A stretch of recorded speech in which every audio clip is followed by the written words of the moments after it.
சந்தியா ராகம் சீரியல்ல இன்னைக்கு என்ன நடக்க போகுதுன்னு ஒரு குட்டி பிரமாவா பார்க்கலாம். வாங்க வீடியோக்குள்ள போலாம். மாயாவும் தனாவும் சேர்ந்து ட்ரெஸ்ஸை எல்லாம் கலர் மாத்தி கொடுக்குறாங்க. அதை மாயா சரி பண்ணி போட்டுட்டு வர்றாங்க. இதை பார்த்ததும் தனாவுக்கும் மாயாவுக்கும் ஒரே அதிர்ச்சி. பாத்தியா, இவ கண்ணு தெரியலன்னு சொல்லி இவ நம்ம குடும்பத்துக்குள்ள ஏதோ ஒரு குழப்பத்தை பண்ணத்தான் வந்திருக்கா. இப்பவா அது புரிஞ்சுதா இந்த மாயாவுக்கு கண்ணு தெரியுதுன்னு? சரி, இவளை ஓட ஓட விரட்டணும். இவளை நம்ம தெறிக்க தெறிக்க ஓட விடணும். என்ன செய்யலாம்னு யோசிக்கிறாங்க மாயா. இப்பவே போய் அப்பா கிட்ட சொல்றாங்கிறாங்க தனா. இல்ல இப்பவெல்லாம் எதுவும் சொல்லிடாத, ஒரு ஆளே கிடையாது, இவளை எல்லாம் விரட்டுறது ரொம்ப ஈஸிங்கிறாங்க மாயா. அப்பவும் தனாவுக்கு மனசே கேட்கல. இது உடனே கதிர்கிட்ட சொல்லணும்னு சொல்லிட்டு அந்த பக்கம் பார்க்குறாங்க. கதிர் வராங்க. கதிர் உங்ககிட்ட ஒரு விஷயம் சொல்லணும், இங்கே வா அப்படின்னு ரூமுக்கு கூட்டிகிட்டு போகிறாங்க. ஆனால் என்ன விஷயம் அப்படின்னு கேட்குறாங்க கதிர். சாருவுக்கு கண்ணு தெரியலன்னு சொல்லி நம்ம வீட்டில் வந்து இருக்கா, ஆனால் அவளுக்கு நிச்சயமாக கண்ணு தெரியுதுங்கிறாங்க. என்ன தானே சொல்கிறேன், உண்மை தான் சொல்கிறியான்னு கதிர் கேட்குறாங்க. அடா ஆமாம் கதிர், உண்மைதான், நான் சொல்கிறதெல்லாம் உண்மைதாங்கிறாங்க. உடனே கேட்டதும் அதிர்ச்சி ஆகுறாங்க கதிர். அப்போ ஏன் தானா அந்த சாரு கண்ணு தெரியாத மாதிரி நம்ம வீட்டுக்குள்ளே வந்து நடிச்சிட்டு இருக்கான்னு கதிர் கேட்குறாங்க. சீனுவை கல்யாணம் பண்ணிக்கிற ஆசையிலையும் மாயாவை வீட்டை விட்டு வெளியே துரத்தணுங்கிற ஆசையிலையும் தான் பத்மா அத்தையும் பார்வதி அத்தையும் சேர்ந்து இவளை இப்படி ஒரு ஏற்பாடு பண்ணி கூட்டிகிட்டு வந்திருக்காங்க. கண்ணு தெரியலன்னு சொல்லி கூட்டிகிட்டு வந்தா அப்பா இறக்கப்பட்டு அவளை இங்கே தங்க வச்சுக்குவாங்கல்ல, அப்படி ஒரு ஐடியாவில் தான் அவளை கூட்டிகிட்டு வந்து இங்கே தங்க வச்சிருக்காங்கன்னு தானா சொல்ல சொல்ல கதிருக்கு அப்போ தான் புரியுது. என்கிட்ட சொல்லிட்டியல்ல, இனி பாரு என்னோட ஆட்டத்திங்கிறாங்க. நீ என்ன பண்ண போறேன்னு கேட்குறாங்க தனா. எனக்கு கண்ணு தெரியும்னு சொல்லி சொல்லி ஓட விட போறேன் பாருங்கிறாங்க கதிர். அப்படியே சொல்ற, உண்மையிலேயே அது நடக்குமா அப்படின்னு தனா கேட்கும். கண்டிப்பா நடக்கும் பாருன்ட்டு போறாங்க கதிர். ரகுராம் வீட்டுக்கு அடுத்த நாள் சாமியார் வராங்க. சாமியாரை பார்த்ததுமே அங்க இருந்த எல்லாருமே வாங்க சாமி அப்படின்னு கூப்பிட்டு கோர வைக்கிறாங்க. சாமியார் நடந்தது நடக்க போறது இது எல்லாம் சொல்லிட்டு இருக்கும்போது அங்க சாரு வராங்க. சாருவை பார்த்ததும் என்னம்மா இந்த பொண்ணுக்கு என்ன ஆச்சுன்னு கேட்குறாங்க. 5 நாளைக்கு முன்னாடி தான் பார்வை இழந்துட்டான்னு சொல்றாங்க பத்மா. அடடா, அந்த பார்வை திரும்ப கிடைக்க நிறைய வழிகள் இருக்குங்கிறாங்க. ஏதோ ஒரு தெய்வ கத்தத்தினால தான் இந்த பார்வை போயிடுச்சு. ஆனா அந்த தெய்வத்துக்கு ஒரு பரிகாரத்தை பண்ணிட்டா நிச்சயமா அந்த பொண்ணுக்கு பார்வை வருங்கிறாங்க சாமியார். சொல்றது எல்லாமே கரெக்டா இருக்கு சாமி, அப்படி என்ன பரிகாரம் சொல்லுங்க சொல்லுங்கன்னு கேட்குறாங்க ஜானகி, ரகுராம் இவங்க எல்லாரும் கேட்கும்போது, ஓ எனக்கெல்லாம் கண்ணு தெரியும், இந்த சாமியார் போய் பேசிட்டு இருக்கான் அப்படின்னு சாரு நினைக்கிறாங்க. இந்த பக்கமா பத்மாவும் நினைக்கிறாங்க. அத்தை, இந்த சாமியார் சொல்றதெல்லாம் பொய்ன்னு உங்களுக்கு தெரியுதான்னு சாரு சொல்றாங்க. இரு சாரு, செய்யறதோ அண்ணனும் பக்கத்துல இருக்காரு, அப்படி இருக்கும்போது அந்த சாமியார் சொல்றது எல்லாம் நம்ம சரி சரின்னு கேட்டுக்கலாம், அதுக்கப்புறமா பாத்துக்கலாம் விடு சாருங்கிறாங்க. எனக்கு என்னமோ பயமா இருக்கு, இந்த சாமியார் பெரிய குண்டை தூக்கி போட்டு போயிருவானோன்னு பயமா இருக்குது அத்தைங்கிறாங்க. இருக்குல்ல, நீ பயப்படாதீங்கிறாங்க பத்மா. ஆமா, இந்த பொண்ணுக்கு இந்த வீட்டுல இருக்கிற பையனுக்கு 2 பேருக்கும் கல்யாணம் ரெடி ஆயிருக்கும், அதுக்கப்புறம் நின்று போயிருக்கணுமே அப்படின்னு சொல்லவும், ஐயோ சாமி, ஆமா நீங்க சொல்றதெல்லாம் உண்மையா தான் இருக்கு, எல்லாம் நேர்ல பார்த்த மாதிரியே சொல்றீங்களே. நான் நேர்ல பார்க்கலாமா, எல்லாம் கட்டம் சொல்லுது. பத்மாவும் பார்வதியும் என்னடா செய்யறது, பாதி உண்மை பாதி பொய்யா இருக்கு. சரி, அண்ணனும் அண்ணியும் இருக்காங்க, நம்ம கேட்டுத்தானே ஆக வேண்டியதா இருக்குதுன்னு நினைக்கிறாங்க பத்மா. சொல்ற பரிகாரத்தை செஞ்சீங்கன்னா 10 நாளையில உங்க பொண்ணுக்கு கண்ணு பார்வை வந்துருங்கிறாங்க. அப்படியே சாமி, சரி அந்த பரிகாரத்தை சொல்லுங்க, நாங்க செஞ்சிடறோம்னு சொல்றாங்க சிவராமன். அதெல்லாம் ஒண்ணும் வேண்டாம், என்னால அது செய்ய முடியாதுங்கிறாங்க சாரு. ஐயோ என்ன சாரு இது, கண்ணுங்கிறது எவ்வளவு பெரிய விஷயம், கண்ணு ஒரு மனுஷனுக்கு எவ்வளவு ஒரு முக்கியமான ஒரு உறுப்பு, உனக்கு அவிஞ்சு போச்சுன்னு தெரிஞ்சா எவ்வளவு கஷ்டமா இருக்குது. அதுவும் பரிகாரம் செஞ்சா கண்டிப்பா கண்ணு திரும்ப கிடைக்கும்னு சாமியார் சொல்றாங்கல்ல, அதுக்கேத்த மாதிரி நீ செஞ்சா என்ன, அதெல்லாம் ஒரு தப்பும் கிடையாது, நீ நல்லா தாராளமா அவங்க சொல்ற பரிகாரத்தை செய்யலாங்கிறாங்க மாயா. உனக்கு சீக்கிரமா கண் பார்வை கிடைக்கணுங்கிறதுக்காக நாங்களும் வேண்டிட்டு இருக்கோம், அவரா தேடி வந்து சொல்லும் போது அது என்ன பரிகாரம்னு கேட்டு செய்யலாங்கிறாங்க மாயா தனா 2 பேரும். சாமியாரும் சில பரிகாரம் எல்லாம் சொல்றாங்க. அந்த அம்மன் கோயிலுக்கு போய் இந்த பொண்ணுக்கு பரிகாரத்தை பண்ணீங்கன்னா கூடிய சீக்கிரம் கண் பார்வை வரதுக்கு வாய்ப்பு இருக்குதுங்கிறாங்க. அது மட்டும் இல்லமா, இந்த பொண்ணு கூட தாய்க்கு தாயா யார் ரொம்ப பாசம் அதிகமா இருக்காங்களோ அவங்களும் சேர்ந்து செஞ்சா தான் 2 பேரும் சேர்ந்து செய்யும்போது இவங்களுக்கு கண் பார்வை கிடைக்கிறதுக்கு ரொம்ப சீக்கிரம் கிடைக்கும். அப்படியா சாமி சொல்றீங்க, எங்க அத்தை தானே சாருவை கூட்டிட்டு வந்தாங்க, தாய்க்கு தாயா இருக்கிற அவங்க செஞ்சாங்கன்னா நிச்சயமா பலன் அதிகமா கிடைக்குங்கிறாங்க மாயா. சாருவுக்கு கண்ணு தெரியலையேன்னு ரொம்ப அக்கறைப்பட்டது நீங்க தானே, அவளுக்காக நீங்க வேண்டிக்கிட்டீங்கன்னா நிச்சயமா அவளுக்கு பார்வை கிடைக்க வாய்ப்பு இருக்கு. ஒருத்தருக்காக ஒருத்தர் வேண்டிக்கிட்டா தான் பலன் அதிகம்னு சொல்றாங்க.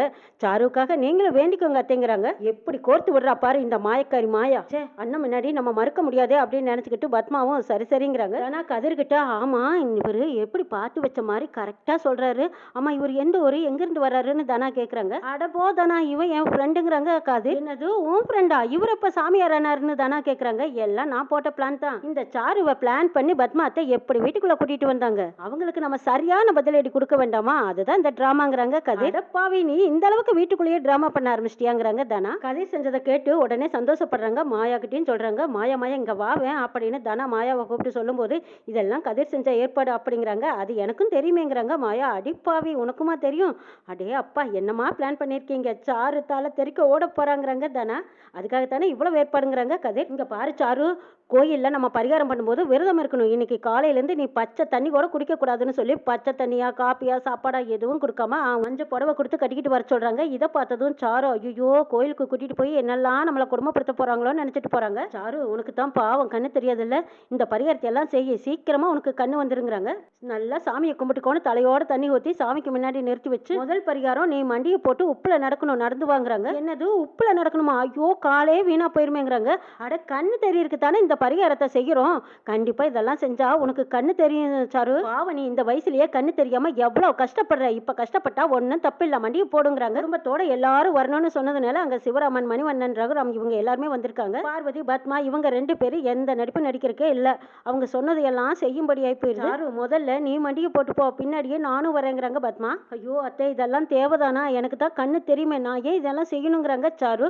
வேற வழி இல்லை, இவ்வளோ பேர் மத்தியில் கண்ணு தெரியாத மாதிரி நடிக்கும்போது நம்ம இதையும் நடிச்சுதான் ஆகும். பாதி தடை வந்ததும் என்னால் இந்த பரிகாரம் எல்லாம் செய்ய முடியாது. எனக்கு கண்ணு தெரியலைனாலும் பரவாயில்ல, நான் எப்படியோ அட்ஜஸ்ட் பண்ணி வாழ்ந்துக்கிறேங்கிறாங்க சாரு. ஐயோ சாரு, உனக்கு கண்ணு தெரியணுங்கிறக்காக நாங்க எல்லாரும் எப்படி எல்லாம் வேண்டிட்டு இருக்கோம். நீ என்னடானா இந்த பரிகாரத்தை கூட முழுசா முடிக்க மாட்டேங்கிறியே. பாதியில விடக்கூடாது சாரு, நீ முழுசா சுத்தி வந்துருவா அப்படின்னு சொல்லி கூட்டிட்டு போறாங்க. ஓ, வசமா வந்து இவளுகிட்ட மாட்டிக்கிட்டோமேன்னு நினைச்சுக்கிட்டு சாரு முடியலையே அம்மம்மா அப்படின்னு சுத்தி வராங்க. பொய்யாடி சொல்லி உள்ள வந்த உனக்கு வேணுண்டி வேணும்னு நினைக்கிறாங்க. தனா, தனா, கதிர், மாயா 3 பேரும் பார்த்து சந்தோஷப்படுறாங்க. இங்க பத்மா அவங்களுக்கு ஆறுதல் சொல்லி எப்படியாவது சுத்தி வந்துட்டு இன்னும் கொஞ்சம் தூரம் தான், கொஞ்சம் தூரம் தான் சொல்லி கூட்டிட்டு போறாங்க. சுத்தி வந்ததுக்கு அப்புறமா பூசாரியார் கொண்டு வந்து அக்னி சட்டியை கொடுக்குறாங்க. இதை பார்த்ததும் இன்னும் பயந்து இருக்கிறாங்க சாரு. ஐயோ அத்தை, என்னது மறுபடியும் அக்னி சட்டியாங்கிறாங்க. ஆமாமா, அக்னி சட்டியை எடுத்துட்டு 3 தடவை பிரகாரத்தை சுத்தி வாமா. அப்புறமும் ஒரு பரிகாரம் இருக்கு, ஆனா அதை அப்புறம் சொல்றேங்கிறாங்க. ஐயோ, தீச்சட்டியில தீ கொழுந்து விட்டு எரியுது. கையில வாங்கினா கையெல்லாம் சுட்டு கை தீப்புன்னு ஆயிடுமே. இப்பதானே உப்புல முட்டியை போட்டு நடந்து முட்டி பூரா ரத்தமா வடியுது, கால் வலிக்குது, ஒரு எட்டி கூட என்னால எட்டி வைக்க முடியாதுங்கிறாங்க சாரு. ஐயோ சாரு, புரிஞ்சுக்க மாட்டேங்கிறியா? அண்ணன் அண்ணி எல்லாரும் இருக்காங்க, இவங்க முன்னாடி முடியாதுன்னு சொல்ல முடியாதுல்ல. எல்லாருமே உன்னை இந்த பரிகாரம் செய்ய சொல்லித்தான் கூட்டிட்டு வந்திருக்காங்க. இதுக்கப்புறம் நம்ம தப்பிச்சு போக வாய்ப்பே கிடையாது. எப்படி பொய் சொன்னமோ அதை மெயின்டைன் பண்றதா சரி.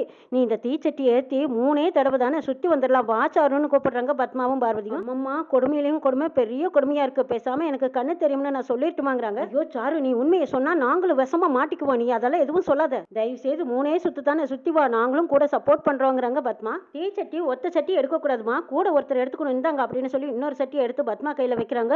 ஐயோ, கண்ணு அவளுக்கு தானே தெரியல, அவ எடுத்தா பத்தாதாங்கிறாங்க. இல்லம்மா, நீங்களும் தான் எடுக்கணும், வாங்கிக்கோங்கன்னு சொல்லி கொடுக்குறாங்க. ஏ பத்மா, நீயும் தானே சாரு மேல அதிக அளவு கடந்த பாசம் வச்சிருக்க, அவளுக்காக நீ செஞ்சினா பலன் சீக்கிரமா கிடைக்கும். தீச்சட்டி எடுத்துக்கோன்னு மணிவண்ணன் சொல்றாங்க. சோ, இந்த மனுஷனுக்கு நம்ம நேரங்காலம் புரியாம அவஸ்தை தெரியாம சொல்றாரு பாருன்னு நினைக்கிறாங்க. சாரு ஒரு பக்கம், பத்மா ஒரு பக்கம், 2 பேரும் ஆளுக்கு ஒரு பக்கம் தீச்சட்டி ஏந்திக்கிட்டு அம்மம்மா கை சுடுது சுடுதுன்னு வராங்க. 3 தடவை சுத்தி வந்ததும் மறுபடியும் ஒரு பரிகாரம் இருக்குங்கிறாங்க மாயா. எது இன்னுமா அப்படிங்கிறாங்க. ஆமா, சாமிக்கு முன்னாடி பூ முதிக்கணுங்கிறாங்க. பூ தானே, அது சரியா முதிச்சிடலாங்கிறாங்க சாரு. பூ முதிக்கிறதுனா தீ முதிக்கிறதுன்னு அர்த்தங்கிறாங்க. ஐயோ, தீ முதிக்கிறதா? என்னால முடியாதுடா சாமி, என்ன ஆள விடுங்கடா சாமின்னு சாரும் ஓட்டம் பிடிக்கிறாங்க. ஏ சாரு, உனக்காக நாங்க எல்லாம் எவ்வளவு தூரம் வேண்டி இருக்கோம், நீ என்னடானா பரிகாரத்தை பண்ண மாட்டேன்னு ஓட்டம் பிடிக்கிற, வாங்க அப்படின்னு மாயாவும் தனாவும் இழுத்து பிடிச்சிட்டு வராங்க. என்ன சாரு, சீனுவை கல்யாணம் பண்ணிக்கிட்டு மாயாவை வெளியே துரத்துறதுக்காக என்னெல்லாம் டிராமா பண்ணுன்னு இந்த பரிகாரத்தை கூட உன்னால பண்ண முடியலையான்னு கதிர் கேட்கறாங்க. என்ன நடக்குது?